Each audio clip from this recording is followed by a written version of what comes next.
Kagabi pa pala itong video ko, Marites, habang umuulan nga sa labas ito at maglilinis nga po ako dito sa tindahan dahil yung mga buhok ni Panda ay nakakalat nga po dito sa pwesto niya. O di ba pa ulit-ulit nga lang naman talaga yung ginagawa ko, Marites, habang wala kasing customer kailangan din talaga nating samantalahin na maging maayos at malinis yung tindahan natin. Para hindi nga po iyan abutan ng maraming kalat. Tinanggal ko na nga muna yung mga sabon dyan sa lagayan at itatagtag ko nga po iyan dahil yung mga lagayan nga po ay marami ng buhok. Ito talaga yung importante, Marites, kung gusto mo ngang laging aesthetic tingnan yung bahay mo ay dapat masipag ka rin talagang maglinis. Kung may mga anak tayo at meron nga tayong pamilya ay talaga namang hindi maiwasan na meron nga pong nagkakalat. Nga po yung ulan sa labas at pinapasok nga namin si Panda kaya naman sinarado nga namin yung pinto. Talaga yung pinakapwesto niyan, Marites, at hindi nga po iyan umaalis dyan. Kaya sabi ko nga umalis na nga muna siya dyan dahil magmamap nga po ako. Pina nga po ito, Marites, habang may ginagawa pa kami ay hindi nga muna kami nagsasarado. Pinan ko na nga muna dahil medyo basa pa dahil dyan nga po ako upo para naman maayos ko nga po itong mga paninda. Kaunti na nga lang po yung mga sabon dyan at kailangan na nga rin po mamili.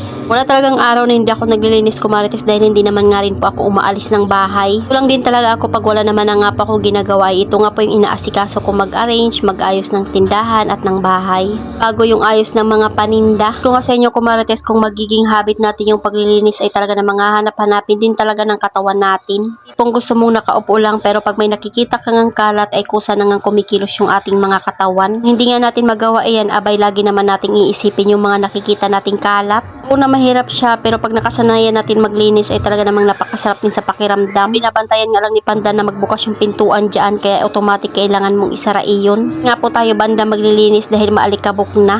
Alikabok talaga sa bahay ang hindi nawawala, Marites. Kung nga natin maging maayos yung itsura natin, abay dapat pati nga po yung bahay ay maging maayos din. Tinday nga namin dyan ay hindi ko pa na naman nalilipat yung pinaka-date niya. Kapit na nga rin po talaga maghating gabi dyan, Marites, kaya naman ililipat ko na nga rin po iyan ng June 8. Bago yun, syempre ito punas-punasan ko na nga muna itong mga alikabok dito. Tulog na nga rin po si Kuya Sian dahil siya nga po yung gumigising pag umaalis yung papa niya. Ako na nga muna yung calendar dyan, pati yung mga orasan at yung nakadisplay at pupunasan ko na nga rin muna dahil marami ng alikabok. Kailangan rin talagang masipag kang maglinis pag kulay puti nga po yung pinili mong kulay. Kaya hanggat maaari sa loob ng isang linggo ay kailangan mo rin talagang magpunas. Maliban sa pamimili at pag-aayos doon sa tindahan ay palipat-lipat din talaga akong naglilinis ng bahay. Kung gustuhin naman talaga natin, Marites, ay meron naman tayong oras dyan. Kailangan lang din talaga natin pagplanuhan. Di man malaki itong bahay tindahan namin, ang mahalaga nga po sa akin ay lagi ko namang nalilinis at naaayos yung mga gamit. Para naman nga po laging may space. Hirap kasi pag maliit na tapos marami pang kalat ay talaga namang lalong liliit yung mga space. Tapon nga ay doon ako sa taas, tinanggal ko na nga po yung mga loose thread na mga medyas at itatapon ko na nga po iyon. Mga kay Jowa, yung picture ni Kuya Sian ay isabit niya na.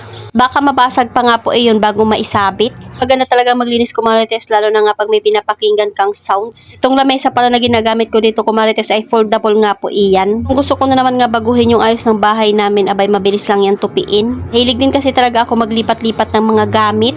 Ko na nga muna din yung laptop dyan at pinunasan ko na rin ng tissue dahil maalikabok na, hindi nga rin po kasi talaga ito madalas nagagamit dahil may mga cellphone na. I-print kasi ay talaga namang madalas sa cellphone ko na nga lang ginagamit dahil yung printer nga po namin ay pwede nga rin po i-connect sa cellphone dahil may wifi nga po iyan. Check nga lang po ako ng kaunti sa Facebook at nag-reply ng mga comment. Dahil busy nga tayo, Marites, kaya naman chinarge ko na nga lang muna ito at i-off ko na nga lang muna. Abay hindi pa ako tapos maglinis. Pan ko kasing takpan nga po itong lamesa sa ilalim para naman hindi nga po kita yung mga kalat dyan. Naman siya makalat pero nakakalatan nga po akong tingnan. Tipong kahit nakaayos siya ay masakit pa nga rin po sa matang tingnan. Ayan, chinarge ko na nga lang muna yung laptop at tatapusin ko nga lang po itong aking mga ginagawa. Lang naman ito, Marites, dahil nakapag-map na rin naman nga po ako ng sahig. Ito na nga po yung pinaka-finished product natin at nakapaglinis na nga tayo dyan, banda. Ayun lang muna, Marites. Salamat sa panonood. Follow for more. God bless us. At sana i-share nyo na nga po itong aking video.